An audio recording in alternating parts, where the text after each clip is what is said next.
আল্লাহর নবী বলেন, সালাত যদি আদায় না করো দুনিয়ার যুবক ভাই, মরণের সময় আপনার ভয়ঙ্কর তিনটা অবস্থা হবে। এক নাম্বার, ইয়ামুতু জালিলা, আপনি অপদস্থ হয়ে মারা যাবেন।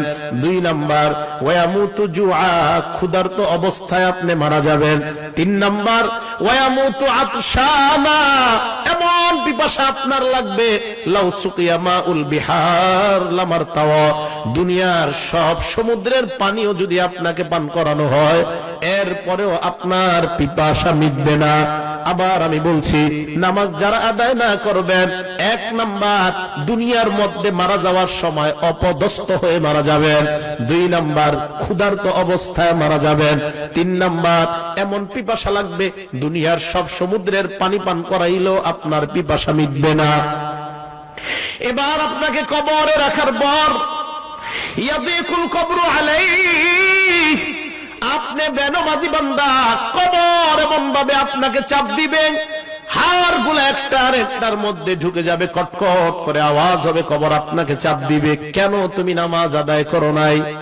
দুই নাম্বার, কবর আপনাকে চাপ দেওয়ার পর ওয়ায়ুকাদু আলাইহি ফিল কবরি নার, কবরের মধ্যে আগুন জ্বালায়া দেওয়া হবে। শুধু তাই নয়, তিন নাম্বার, ওয়ায়ুসাল্লাতু আলাইহি ফিল কবরি সুবান, কবরের মধ্যে বিশাল বড় একটা অজগর সাপ দেওয়া হবে। আবার আমি বলছি, নামাজি ভাই, এ বেনমাজি ভাইরা, নামাজ যদি আদায় না করেন, কবরে রাখার সাথে সাথে কবর দুইটা চাপ দিবে। দুই নাম্বার, আপনার কবরে আগুন জ্বালায়া দেওয়া হবে।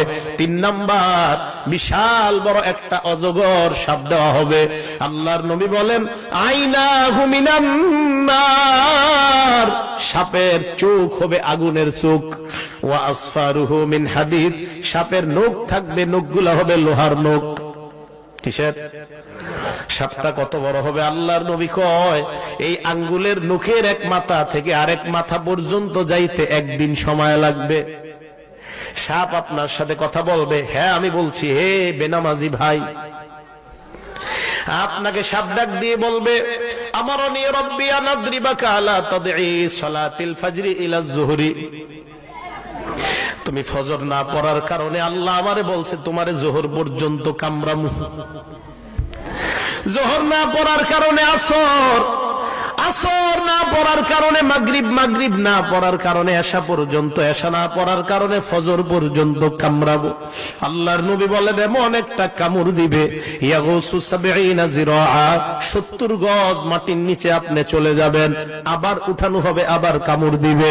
এ ভাইয়ারা, ভালো করে মনে রাখবেন, ফজরের সময় শয়তান বারবার ধোঁকা দেয়।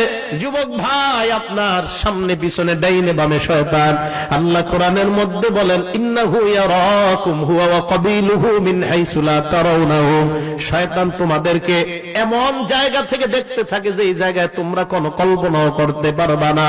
আপনি ঘুমায় আছেন, ইবলিস আপনার আড়াল দিয়ে আপনাকে এইভাবে দেখতে থাকে। ফজরের আযানটা যখন হয়ে যায়, ওই মুহূর্তে ইবলিস আপনার শরীর টিপতে থাকে। এই জায়গায় ইবলিস গিটটা দিতে থাকে, গিট মারতে থাকে। এই জায়গাটা আপনার টিপতে থাকে। সেলুনের মধ্যে চুল কাটানোর পর নাপিত যখন আপনার এই জায়গাগুলা মেসেজ করে, দেখবেন খুব ভালো লাগে। আল্লাহর নবী হাদিসের মধ্যে বলেন, তোমার এই জায়গায় 3টা গিটটা লাগায় শয়তান।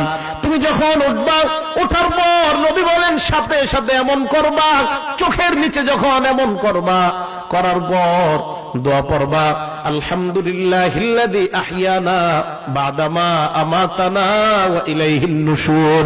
হাবিব বলেন, ইবলিস তখন এমন ভাবে দৌড়ায়, ইবলিসের দৌড় আর কে দেখে? বান্দা যখন ওযু করে, ওযু করার পর মসজিদের মধ্যে যায়, মসজিদে যাওয়ার পর ফজরের নামাজ মনে করেন 6টা 15-তে দাঁড়াবে, আপনি 6টার দিকে গেলেন, যাওয়ার পর সুন্নত পড়লেন, পড়ার পর তাকায় দেখেন এখনো 10 মিনিট বাকি আছে। আল্লাহর নবী কয়, ইন্তিজারুস সালাতি সালাত, এই যে 10 মিনিট ইমামের জন্য অপেক্ষা করবা, এই 10 মিনিট তুমি নামাজ পড়লে যে সওয়াব, নামাজের সওয়াব আল্লাহ তোমার আমলনামায় দিয়ে দেয়। এরকম হয় না? যোহরের 4 রাকাত সুন্নত পড়া খালি ঘড়ির দিকে তাকায়, দেখেন 1:30 কখন বাজবে বা 1:15, তো তাকায় দেখেন এখনো 20 মিনিট বাকি। এই যে 20 মিনিট নামাজের অপেক্ষায় বসে থাকবেন, পুরা 20 মিনিট নামাজের সওয়াব দিবে আল্লাহ। স্পষ্ট হাদিস। আরেক হাদিসে আমি পেয়েছি, ঘর থেকে যখন আপনি বের হন, ঘর থেকে কিসের নিয়তে? নামাজের। অন্য কোনো নিয়ত করবেন না, নামাজ। এই প্রত্যেকটা কদমে কদমে আপনাকে নামাজের সওয়াব দিবে আল্লাহ। তবে নিয়ত থাকতে হবে শুধু নামাজ, অন্য কোনো কাজ না। বের হইলেন, বের হওয়ার পর শুধু নামাজের নিয়তে আপনি যাবেন, কেমন যেন নামাজে ঢুকে গেছেন আপনি। এখন বলেন, এই যে কবরের ভয়ঙ্কর 3টা শাস্তি, এই শাস্তিগুলা কি আমরা ধারণ করতে পারবো? আরো জোরে বলেন। তাহলে যারা আছি আমরা এই জায়গায়, এক ওয়াক্ত নামাজও কাজা করব না, রাজি আছি ইনশাআল্লাহ? সবাই রাজি আছি ইনশাআল্লাহ? এক ওয়াক্ত সালাত আর কখনো কাজা করব না, সবাই রাজি আছেন? হাত নামান। তো আল্লাহ বললেন